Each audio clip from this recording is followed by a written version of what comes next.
Hello students, good morning. You are connected with RK Swatch for Mathematics 10+2. Chapter name is Vectors. Today's topic is Direction Cosine.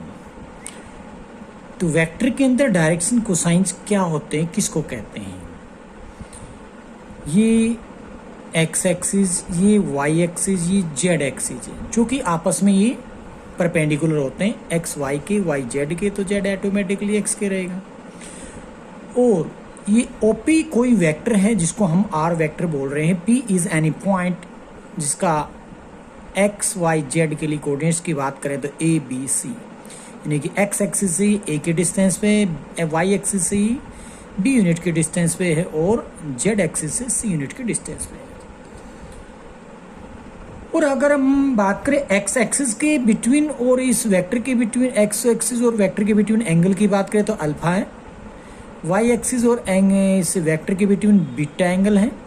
और vector and z axis के between gamma angle है. तो direction cosines को समझते हैं. Late P कोई point है जो ए बी सी कोऑर्डिनेट्स है. Be any point in space whose position vector is R, जिसका पोजीशन वेक्टर, ये पोजीशन वेक्टर क्या होता है? ओ से, यानी कि ओरिजिन से उस पॉइंट तक को, यानी कि ओपी को हम क्या बोलेंगे? जो वेक्टर बनेगा पोजीशन वेक्टर बोलते हैं हम. तो ये पोजीशन वेक्टर क्या है? आर वेक्टर है. If R vector make alpha beta gamma with the positive direction of coordinate axis, x axis, y and z axis respectively. X axis के साथ अल्फा, वाई एक्सिस के साथ बीटा, जेड एक्सिस के साथ gamma angle अगर बनाते हैं, वो भी positive angle. Then the angle alpha beta gamma are called the direction angle. तो अल्फा बीटा गामा ये एंगल किस नाम से पुकारे जाएंगे?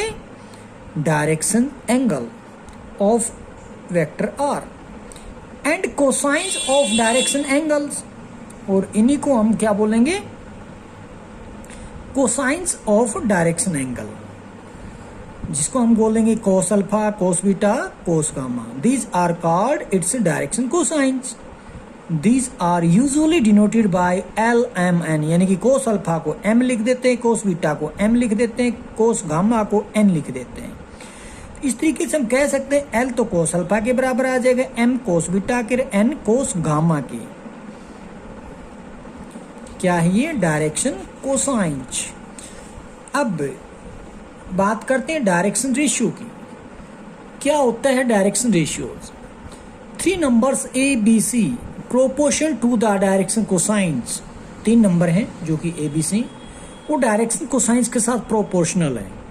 डायरेक्शन कोसाइन कौन है? एल एम एन बोल सकते हैं, कोस alpha, cos beta, cos gamma बोल सकते हैं. Of A vector are known as direction ratio of the vector. जो नंबर डायरेक्शन कोसाइन के साथ ए बी सी जो प्रोपोर्शनल है, वही डायरेक्शन रेशियो उस वेक्टर का बोला जाएगा. Thus ABC are direction ratio of a vector.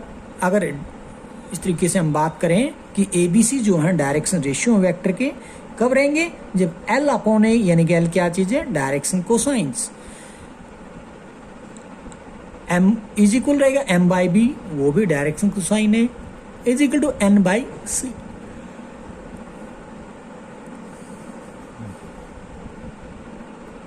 तो एबीसी क्या रहे? Direction ratios. In general we have, तो हमें एक और भी प्रॉपर्टी इसके बारे में पता है डायरेक्शन कोसाइन से related.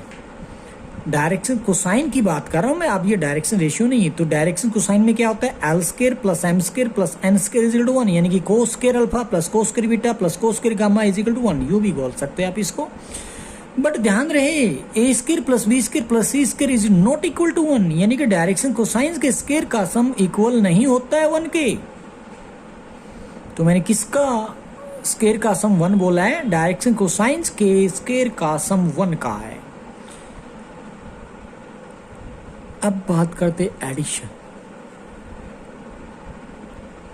Addition of vectors. Triangle law of addition क्या है? इसको एडिशन का एक ट्रायंगल लॉ बोलेंगे. Let vector A and vector B be 2 vectors एक वेक्टर ए है, एक वेक्टर बी है। टू डिफाइन देयर सम, अगर इन दोनों का मेरे को सम करना हो, ऐड करने हो दोनों को, तो we take a point O, हम कोई एक पॉइंट ओ ले लेते हैं, एंड ड्रा वेक्टर ओ से पी, ओ से ए पैरेलल टू वेक्टर ए। तो वेक्टर ए के पैरेलल ओ से ए तक के वेक्टर ड्रॉ कर दिया, एंड वेक्टर ए बी कहां से ड्रॉ करेंगे, वेक्टर बी के साथ पैरेलल रहेगा वो, सच दैट, इस तरीके से करेंगे that the terminal point of vector A का जो टर्मिनल पॉइंट है is initial point of vector B, वो बी का इनिशियल पॉइंट, ये दोनों का, यानी कि वेक्टर ए का टर्मिनल और वेक्टर बी का इनिशियल पॉइंट सेम हो जाए। इस तरीके से हम उसको ड्रॉ करते हैं। उसके बाद कहते हैं ज्वाइन ओ बी, ओ को बी से ज्वाइन कर देते हैं। Then the vector O B is defined as the sum of two vector. अब ओ से बी तक का जो डिस्प्लेसमेंट है, इसको हम क्या कहने वाले हैं, वो सम ऑफ टू वेक्टर कह देंगे हम। इसको हम लिखेंगे कैसे, vector O B is equal to vector O A plus vector A B, vector O A plus vector A B is equal to vector A B, O B लिख देंगे हम। और ओ ए वेक्टर क्या है, क्योंकि इसके पैरेलल है, तो इसका मतलब हम बात करें पैरेलल भी हो, डायरेक्शन भी सेम हो, मैग्नीट्यूड भी इक्वल हो, तो इसका मतलब ये और ये सेम रहेगा, इक्वल रहेगा। तो वेक्टर ए और ये वेक्टर बी, तो ए प्लस बी लिख देंगे ओ बी वेक्टर को। तो ओ से बी तक का रिजल्ट क्या बन गया, vector A plus vector B. This is known as triangle law of addition. इसी को क्या बोला जाता है, ट्रायंगल लॉ ऑफ एडिशन। इसी को क्या कह रहे हैं हम, triangle law of addition. O A plus A B is equal to O B.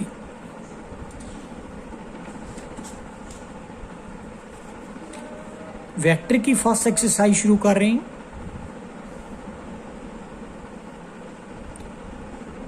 Question है state whether the following are true और फॉल्स। क्या क्वेश्चन है, नीचे जो आने वाली स्टेटमेंट है वो ट्रू है कि फॉल्स है, इसका पता लगाना है।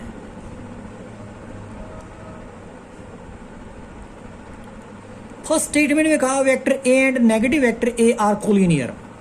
अब देखिए ये स्टेटमेंट ट्रू है क्या फॉल्स, ये बताने से पहले आपको पता होना चाहिए कोलिनियर पॉइंट्स, कोलिनियर वेक्टर क्या होते हैं। क्या आप जानते हैं? अच्छी बात है जानते हैं, तो वरना सोचिए तब तक और पढ़ते हैं। Two collinear vector are always equal in magnitude. दो वेक्टर अगर कोलिनियर हैं तो मैग्नीट्यूड में इक्वल होते हैं, कहता हमेशा होते हैं। अब सही है कि गलत है थोड़ी देर में फैसला कर लेते हैं, तब तक सोच लीजिए। Zero vector is unique. जो जीरो वेक्टर होता है यूनिक होता है, यूं नहीं है कि आपका कुछ और रिजल्ट आएगा, मेरा कुछ और रिजल्ट आने वाला है।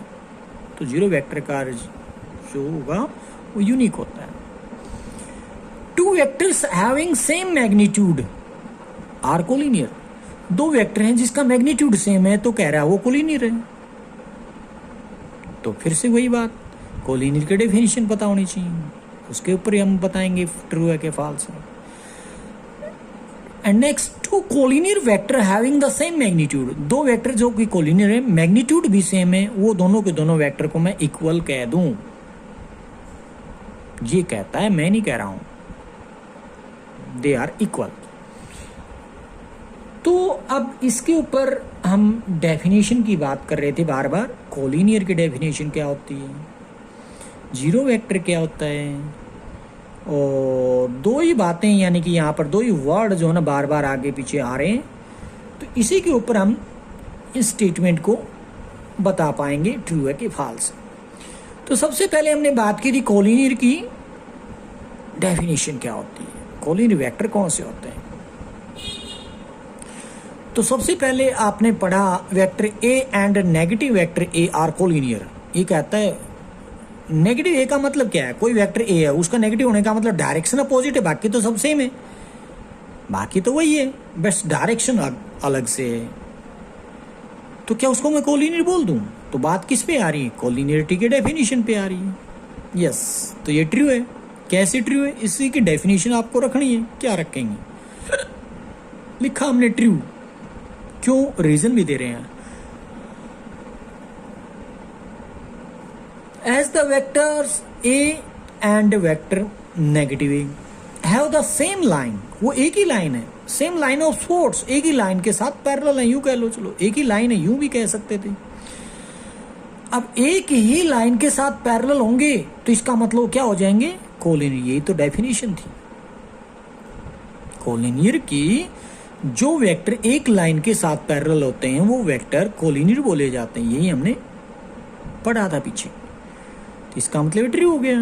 नेक्स्ट, हाँ, two collinear vector are always equal in magnitude. दो कोलिनियर वेक्टर वो हमेशा मैग्नीट्यूड में इक्वल रहेंगे। इसके बारे में कोई बात हम करना चाहें तो ट्रू के फॉल्स की बात करें तो मेरे हिसाब से ये फॉल्स बनेगा, बट उसके रीजन देना पड़ेगा। हिसाब किताब यहाँ पर कुछ नहीं बोलेगा। तो लिखा हमने फॉल्स। रीजन हम देंगे as two vector are collinear if they are parallel to the same straight line. यही तो डेफिनेशन है। तो बार बार एक ही चीज है, कोलिनियरिटी की डेफिनेशन दे रहे हैं। फॉल्स इसलिए कि दो वेक्टर जो कि कोलिनियर रहेंगे तो क्या रहेंगे? If they are parallel to the same straight line, जो एक ही स्ट्रेट लाइन के साथ पैरेलल होंगे, irrespective of their magnitude and direction. कोई मतलब नहीं है किस चीज का? उनके मैग्नीट्यूड और डायरेक्शन का। तो क्योंकि इसने जो कहा था मैग्नीट्यूड में अगर इक्वल है तो कोलिनियर है, तो कोई मतलब इसका नहीं बनता मैग्नीट्यूड का। सिर्फ और सिर्फ उसको तो पैरेललिज्म के पॉइंट से ये कोलिनियरिटी के लिए। तो ठीक है, इसलिए हम इसको फॉल्स बोल रहे हैं, क्योंकि मैग्नीट्यूड का तो उसके डेफिनेशन में कोई डिस्कशन नहीं होता है। Next, zero vector is unique. तो जीरो वेक्टर यूनिक तो नहीं होना चाहिए। कैसे? तो मतलब मेरे हिसाब से फिर से फॉल्स बनता है। As any vector whose magnitude is zero is a zero vector. कोई भी वेक्टर जिसका मैग्नीट्यूड जीरो होगा वो जीरो वेक्टर बोला जाएगा। अब उसने कहा था यूनिक एक ही होता है। अब वेक्टर एक ही होता है तो एक तो नहीं कह सकते ए vector, B vector, C vector, D vector, इस तरीके से बहुत सारे नाम हो जाए तो यूनिक तो नहीं कह पाएंगे ना, अलग अलग होगी वो तो, क्योंकि वो पॉइंट के ऊपर डिपेंड करता है। तो जैसे आपने पॉइंट बदला वेक्टर भी नाम भी बदल गया, इसलिए यूनिक नहीं कहेंगे वो, इसलिए का मतलब ये हो जाएगा false. Next, two vectors having same magnitude are collinear. दो वेक्टर हैं उनका मैग्नीट्यूड सेम है तो कोलिनियर है। तो फिर से बात आ रही कोलिनियरिटी की डेफिनेशन। तो मुझे तो नहीं लग रहा कि कोलिनियरिटी की डेफिनेशन के अंदर जो ना मैग्नीट्यूड का जिक्र आएगा, क्योंकि इधर भी बात वही कर रखी थी। तो मुझे तो लग रहा है सेम चीजें आ रही हैं। तो हम फॉल्स कहना चाहेंगे। फोर्थ को फॉल्स रहेगा, रीजन तो देना पड़ेगा।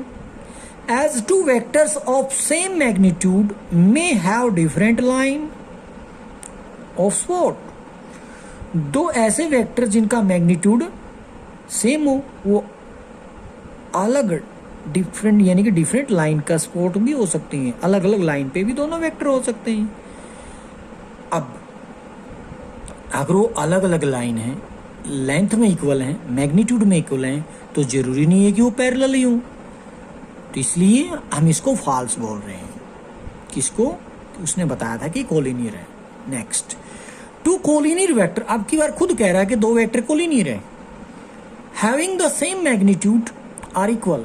जो वेक्टर कोलिनियर है उनके साथ साथ रखा उनका मैग्नीट्यूड भी सेम है, तो कह रहा है इक्वल है। तो फिर से बात चलती है, इक्वल वेक्टर के लिए तीन बातें होनी चाहिए। कौन कौन सी? एक तो मैग्नीट्यूड की बात चलती है, एक पैरेललिज्म की बात कर रही है, तो पैरेलल भी हो जाए क्योंकि कोलिनियर है तो पैरेलल है। मैग्नीट्यूड भी। एक चीज और रह जाती है, उसका यहाँ पर कोई भी जिक्र नहीं किया गया इन्होंने, इसलिए मैं इसको ट्रू नहीं मान सकता, तो फॉल्स होना चाहिए फिर। तो लिखा false. As direction of two collinear vector of same magnitude may not be same. मतलब क्या कहना चाह रहे हैं? उनकी डायरेक्शन, उनका जो डायरेक्शन है जरूरी नहीं है कि वो सेम ही हो। सेम का मतलब एक ही तरफ जा रहे हो दोनों के दोनों वेक्टर। सेम डायरेक्शन के ना होने की वजह से तो वो वेक्टर जो होंगे इक्वल नहीं कहा जा सकते। हाँ, अगर वो डायरेक्शन भी अगर यहाँ पर बोल देता कि सेम डायरेक्शन है, सेम मैग्नीट्यूड है और कोलिनियर, तब मैं बोल सकता था वेक्टर इक्वल है। क्योंकि इक्वलिटी के लिए हमें 3 पॉइंट क्लियर करने होते हैं। क्या होता है? पैरेलल होने चाहिए, मैग्नीट्यूड इक्वल होना चाहिए और सेम डायरेक्शन होनी चाहिए। Next,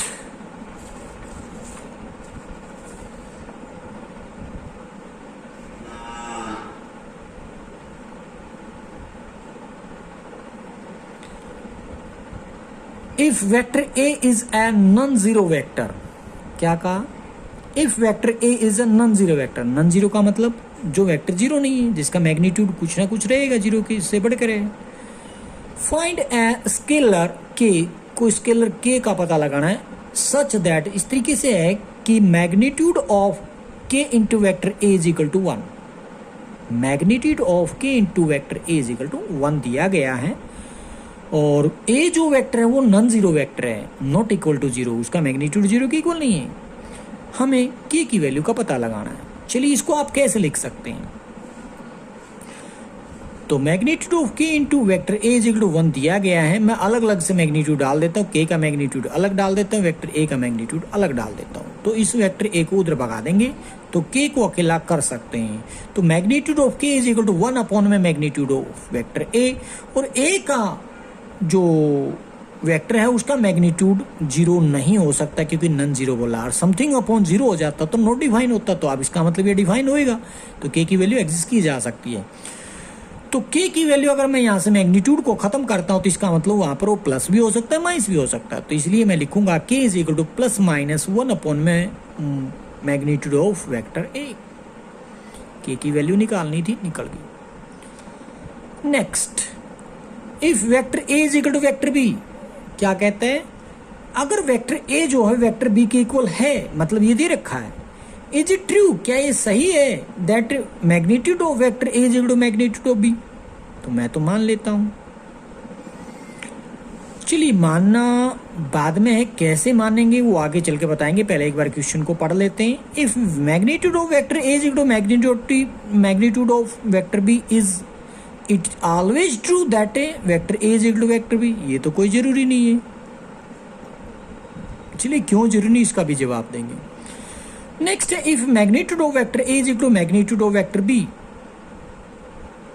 is it true that a vector A is equal to plus minus B? तो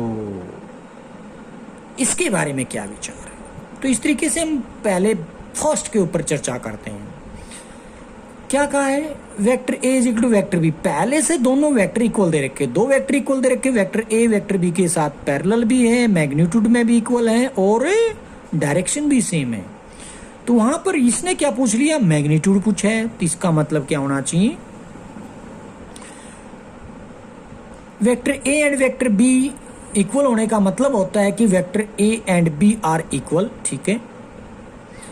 By definition of equality of two vectors, we have magnitude of vector A is equal to magnitude of B. So, if vector A is equal to vector B, we must have magnitude of vector A is equal to magnitude B. तो इसलिए हम true बोल देंगे। Yes, true था। Second, magnitude of vector A is equal to magnitude of B दिया गया है। तो क्या ये भी जरूरी है? वो भी हमेशा जरूरी रहेगा कि वेक्टर A और B बराबर रहेगा? मैं तो कहता हूँ नहीं। तो क्या लिखेंगे? When magnitude of vector A is equal to magnitude of vector B, then length of vector A and vector B are equal. Magnitude equal होने का मतलब उनकी length equal है, इतना ही तो दिया है। But their direction may or may not be the same. उनकी डायरेक्शन सेम भी हो सकती है और सेम ना भी हो सकती है। So magnitude of vector A is equal to magnitude of vector B does not always imply that a vector A is equal to vector B. Next, if magnitude of vector A is equal to magnitude of B, is it true? क्या हमारे से पूछ रहा है कि ए जो होगा वो वेक्टर ए जो ना प्लस माइनस वेक्टर बी के। तो इसके लिए लिखेंगे magnitude of vector A is equal to magnitude of vector B means that it length of vector A and B are equal. यही हमने पीछे लिखा था इसमें सेकंड में। तो इसका मतलब लेंथ इक्वल दे रखी, बट देयर डायरेक्शन मे और मे नॉट बी द सेम। यहां पर भी वही बोला था हमने सेकंड में भी कि डायरेक्शन कोई जरूरी नहीं है सेम हो। तो in this case vector A is equal to vector B रह सकता है। कब रहेगा? If the directions are same. अगर डायरेक्शन सेम है तो दोनों इक्वल हो सकते हैं। एंड ए वेक्टर जो है वो जो है बी वेक्टर का negative. If the direction are not same, अगर डायरेक्शन सेम नहीं है, डायरेक्शन सेम नहीं होंगे तो A is equal to minus B के इक्वल रहेगा। अगर डायरेक्शन सेम है तो ए वेक्टर बी वेक्टर के इक्वल रहेगा। इस तरीके से हम कह सकते हैं हेंस इफ वेक्टर ए का मैग्नीट्यूड इक्वल है वेक्टर बी के magnitude, then vector A is equal to plus minus vector B. तो दो केस बना दिए हमने। तो दोनों केस में इस तरीके से प्लस भी आ सकता है माइनस भी आ सकता है। तो यहाँ प्लस आया था या माइनस आया, तो इन्होंने दोनों ही पूछे गए थे, प्लस माइनस ऐसा हो सकता है। तो इसके लिए बोलेंगे true.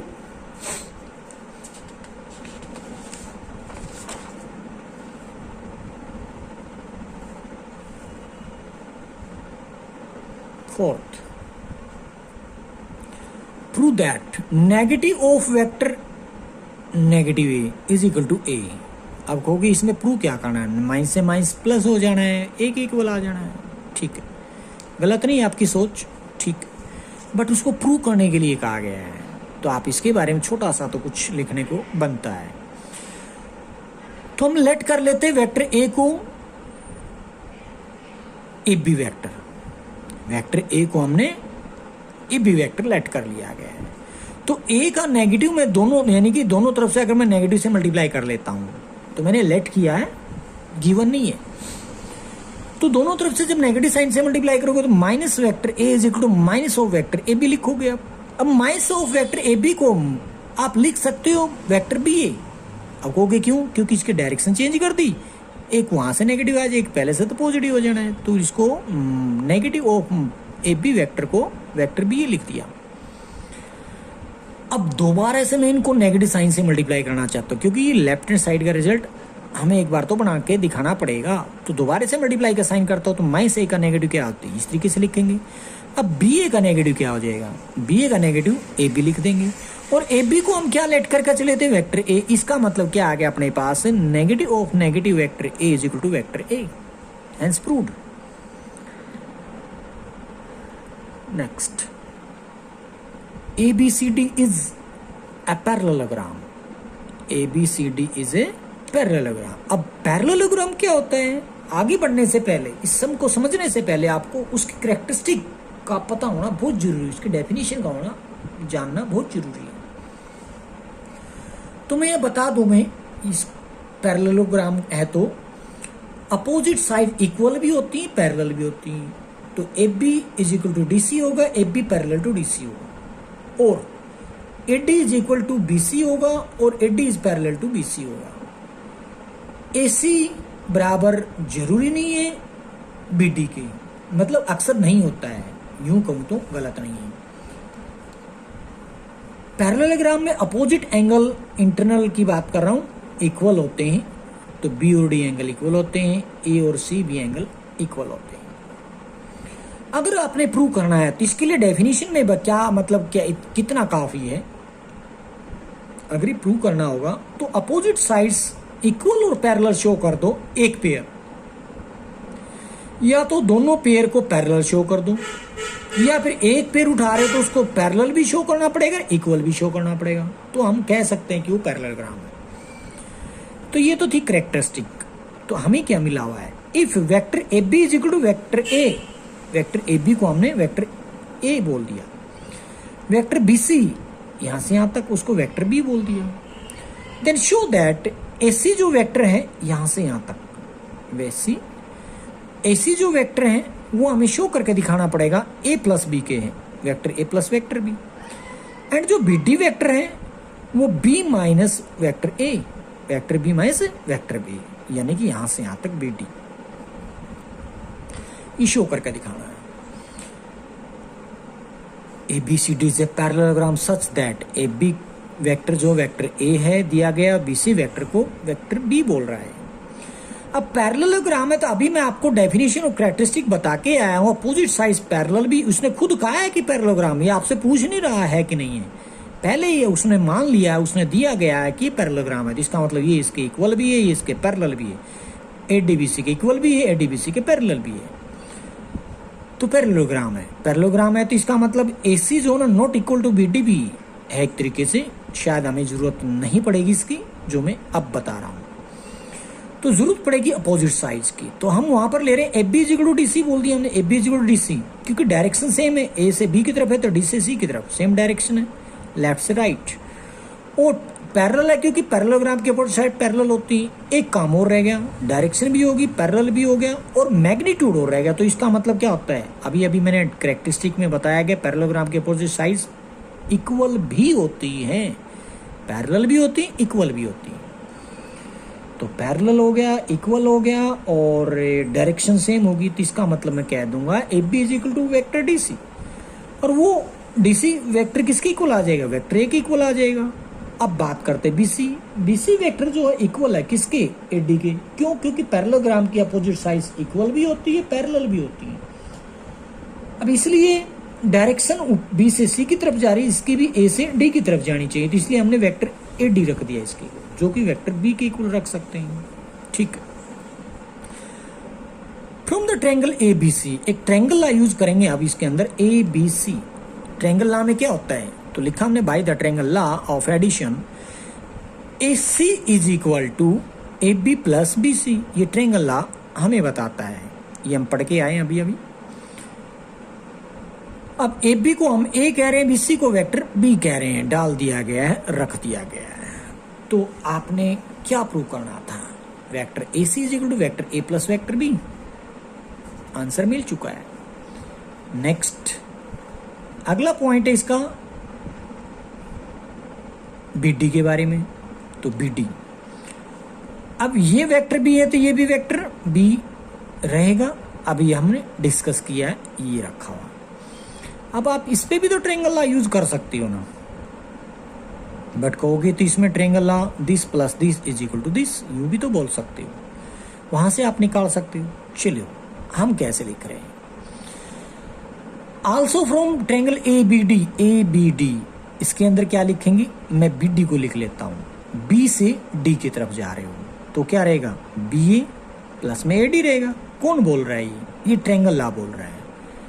Triangle law of addition क्या रहेगा, अगर मैं बीडी को लिखता हूं तो B A plus B D. आप कहोगे डायरेक्शन उधर की, आप उल्टा क्यों बोल रहे हो, क्योंकि मेरे पास जो, मैं नहीं बोल रहा हूं, ये ट्रायंगल लॉ बोल रहा है B A plus A D, तो मैंने भी वही लिखा B A plus A D. अब कहोगे बी ए डायरेक्शन उल्टी क्यों ले रखी, कोई बात नहीं, अब इसको सीधा कर देते, नेगेटिव ऑफ ए भी बोल दें, अब तो ठीक है। डायरेक्शन अब ए से बी की तरफ बना दी, बट उसको क्या लिख देंगे, नेगेटिव लिख देंगे। प्लस में ए डी किसके इक्वल था, ए से डी जो था, बी से सी, तो बी सी था। अब माइनस ए बी, ए से बी अपने पास कौन है, वेक्टर ए, तो वेक्टर ए का नेगेटिव लिख दिया। बी सी कौन है, बी सी अपने पास वेक्टर बी है, तो वो भी हमने लिख दिया।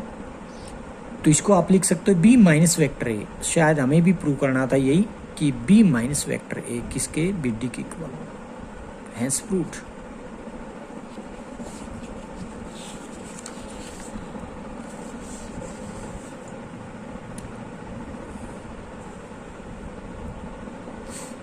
Next, 6. Give the geometrical significance of the relation magnitude of vector A plus vector B is equal to magnitude of vector A minus vector B. अब इसमें इनका सिग्निफिकेंस देना हमें, ज्योमेट्रिकल सिग्निफिकेंस के लिए हमें क्या करना होगा, देखिएगा, लेट कर लेंगे वेक्टर O से A। अब आपको नजर आ रहा है ज्योमेट्रिकल लगी, हम इसको समझने की कोशिश करते हैं। ये ओरिजिन से स्टार्ट करते हैं, ओ से ए, यानी कि एक पैरेललोग्राम लिया मैंने, ओ ए बी सी। अब इसके अंदर क्या है, ओ से ए से बी, बी से सी की तरफ यहाँ जाकर अब की बारे हमने सी से बी की तरफ और ओ से सी एरो डाल दिए। अब मैं इसमें क्या लेट कर रहा हूं, ओ से ए को मैं वेक्टर ए बोल देता हूं, लेट कर लेता हूं, और ए से बी को मैं वेक्टर बी लेट कर लेता हूं। तो ओसी के बारे में आपका क्या विचार है? तो सीधी सी बात है, अगर आप ओ से सी की तरफ ऊपर की तरफ डायरेक्शन है, ए बी की ऊपर की तरफ डायरेक्शन है, ये जो है पैरेललोग्राम है, अपोजिट साइड इक्वल भी होते हैं, पैरेलल भी होते हैं, तो मैग्नीट्यूड भी मिल गया, पैरेलल सपोर्ट्स मिल गई और डायरेक्शन सेम मिल गई, तो इसका मतलब वेक्टर बी हो जाएगा। ये भी वही हमने लिख दिया, OC is equal to vector B. बात करते हैं सी बी की। सी से बी डायरेक्शन है, क्योंकि ओ से ए की तरफ जैसे है सेम डायरेक्शन होने की वजह से opposite sides of parallelogram equal भी होते हैं मैग्नीट्यूड में और पैरेलल भी होते हैं, तो तीनों कंडीशन होने के बाद ओ ए इक्वल टू सी बी। और ओ ए है कितना अपने पास, वेक्टर ए, इसलिए हमने सी बी को कह दिया वेक्टर ए। अब एक ट्रायंगल ओ ए बी में काम करते हैं, ओ ए बी ट्रायंगल के अंदर इसमें काम करेंगे तो क्या मिलेगा, ओ ए प्लस ए बी क्या होता है, लॉ टोटल, यानी कि टोटल लॉ ऑफ ट्रायंगल की बात करें, लॉ ऑफ एडिशन, यानी कि total law of triangle, law of addition भी बोल देते हैं हम यहाँ पे। तो ट्रायंगल ऑफ एडिशन में बोल रहा है O A plus A B is equal to O B, तो हमने ए प्लस बी लिखा यहाँ पे, तो यहाँ पे लिखने वाले हैं O A plus A B is equal to O B.